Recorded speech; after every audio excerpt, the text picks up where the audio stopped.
ನಮಸ್ತೆ ಎಜೆ ನ್ಯೂಸ್ಗೆ ಸ್ವಾಗತ. ವಡಗೇರೆ ತಾಲೂಕಿನ ಹಾಲಗೆರೆ ಗ್ರಾಮದ ಅಲೆಮಾರಿ ಕಾಲೋನಿಯಲ್ಲಿ ಸಾಂಕ್ರಾಮಿಕ ರೋಗದ ತಾಣವಾಗಿ ಮಾರ್ಪಟ್ಟಿದ್ದು, ಅಲೆಮಾರಿ ಕಾಲೋನಿ ಸಂಪೂರ್ಣ ಕೆಸರು ಗದ್ದೆಗಳಂತಾಗಿದ್ವು. ಇದರಿಂದ ಅಲ್ಲಿನ ಜನ ನಿತ್ಯ ನರಕಯಾತನೆ ಅನುಭವಿಸ್ತಾ ಇದ್ರು. ಈ ವಿಚಾರ ತಿಳಿದು ಸಾಮಾಜಿಕ ಹೋರಾಟಗಾರ ಉಮೇಶ್ ಕೆ ಮುದ್ನಾಳ್ ಅವರು ಭೇಟಿ ನೀಡಿ ಸ್ಥಳದಲ್ಲಿ ಪ್ರತಿಭಟಿಸಿದ್ರು.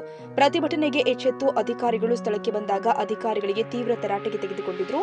ಈ ಬೆನ್ನಲ್ಲೇ ಎಚ್ಚೆತ್ತುಕೊಂಡಿರುವ ಸರ್ಕಾರ ಮತ್ತು ಜಿಲ್ಲಾಡಳಿತ ಸಿಸಿ ರಸ್ತೆ ಮತ್ತು ಚರಂಡಿ ನಿರ್ಮಾಣಕ್ಕಾಗಿ 25 ಲಕ್ಷ ಮಂಜೂರು ಮಾಡಿದೆ.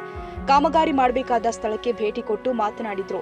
25 ಲಕ್ಷದಲ್ಲಿ ಅಲೆಮಾರಿ ಕಾಲೋನಿ ಪೂರ್ತಿ ಪ್ರಮಾಣದ ಅಭಿವೃದ್ಧಿಪಡಿಸಲು ಆಗುವುದಿಲ್ಲ ಅಂತ ಕೂಡಲೇ ಇನ್ನು ಹೆಚ್ಚಿನ ಹಣ ಬಿಡುಗಡೆ ಮಾಡಿ ಸಿಸಿ ರಸ್ತೆ ಮತ್ತು ಚರಂಡಿ ಸಂಪೂರ್ಣವಾಗಿ ಕಾಮಗಾರಿ ಮಾಡಿ ಕಾಲೋನಿ ನಿವಾಸಿಗಳಿಗೆ ಸಾರ್ವಜನಿಕರಿಗೆ ಅನುಕೂಲ ಮಾಡಿಕೊಡಬೇಕು. ಇಲ್ಲದಿದ್ರೆ ಮುಂದಿನ ದಿನದಲ್ಲಿ ಉಗ್ರ ಹೋರಾಟ ಮಾಡುವುದಾಗಿ ಎಚ್ಚರಿಕೆ ಕೊಟ್ಟಿದ್ದಾರೆ.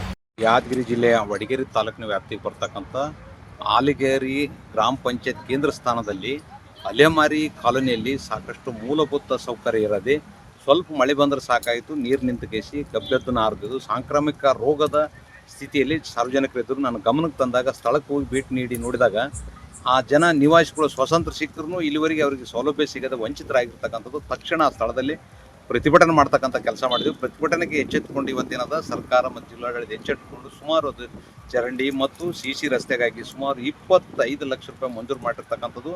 ಇದು ನಿವಾಸಿಗಳು ನಾನು ಹೋರಾಟ ಮಾಡಿದ್ದಕ್ಕೆ ಸಿಕ್ಕಂಥ ಜಯ. ಆದರೆ 25 ಲಕ್ಷದಲ್ಲಿ ಸಿಸಿ ರೋಡು ಚರಂಡಿ ಸಂಪೂರ್ಣ ಮುಗಿಯೋದಿಲ್ಲ ಆ ಓಣಿ.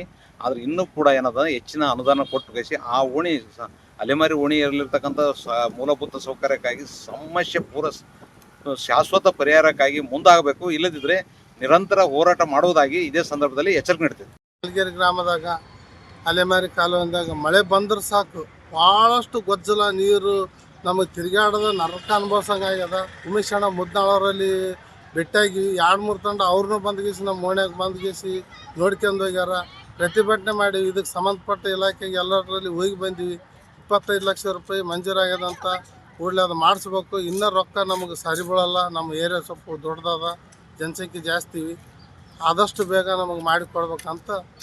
ಇದೇ ಸಂದರ್ಭದಲ್ಲಿ ಯಲ್ಲಪ್ಪ, ನಿಂಗಪ್ಪ, ಯಲ್ಲಪ್ಪ, ಅಜ್ಜಪ್ಪ, ಶಂಕರಪ್ಪ, ರೆಡ್ಡಪ್ಪ, ಹುಸೇನ, ಮಲ್ಲಪ್ಪ, ರಘು, ರಮೇಶ್, ನಾಗಯ್ಯ, ಹನುಮಂತ, ಭಾಷಪ್ಪ, ಶೇಖಪ್ಪ, ನಾಗಪ್ಪ, ಸಾಬಣ್ಣ, ಮಾಳಪ್ಪ, ಬೀರಪ್ಪ, ಕಶಮ್ಮ, ಶಿವಮ್ಮ, ಬಸಮ್ಮ, ನಾಗಮ್ಮ, ಯಲ್ಲಮ್ಮ, ವಿಜಯಲಕ್ಷ್ಮಿ, ಮಲನಬಿ, ಮಲ್ಲಮ್ಮ, ಶಿವಮ್ಮ, ಲಕ್ಷ್ಮಿ, ನೀಲಮ್ಮ, ಅವಮ್ಮ, ಹುಸ್ನಮ್ಮ ಸೇರಿ ಅನೇಕ ರೈತರು, ಗ್ರಾಮಸ್ಥರು ಉಪಸ್ಥಿತರಿದ್ದರು.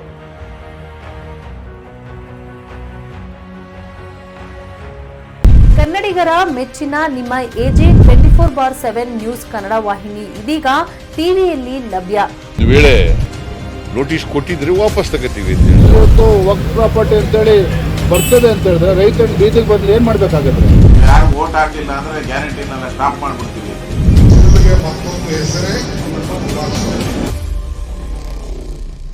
ಕರ್ನಾಟಕ ಮತ್ತು ದೇಶ ವಿದೇಶ 360 ಡಿಗ್ರಿ ಸುದ್ದಿ ಹಾಗೂ ಉತ್ತರ ಕರ್ನಾಟಕ, ಬೆಳಗಾವಿ, ಬಾಗಲಕೋಟೆ, ಧಾರವಾಡ, ಹಾವೇರಿ, ಗದಗ, ಬಿಜಾಪುರ ಜಿಲ್ಲೆಯ ಕ್ಷಣ ಕ್ಷಣದ ವಿವರವನ್ನ ಪಡೆಯುವುದಕ್ಕೆ ಎಜೆ 24/7 ನ್ಯೂಸ್ ಕನ್ನಡ ವಾಹಿನಿಯನ್ನ ಲೈಕ್ ಮಾಡಿ, ವಿಡಿಯೋಗಳನ್ನ ಶೇರ್ ಮಾಡಿ, ಕಮೆಂಟ್ ಮಾಡುವ ಮೂಲಕ ನಮ್ಮ ವಾಹಿನಿಗೆ ಸಹಕಾರ ನೀಡಿ ಮತ್ತು ಚಾನೆಲ್ ಅನ್ನ ಸಬ್ಸ್ಕ್ರೈಬ್ ಮಾಡಿ. ಧನ್ಯವಾದಗಳು.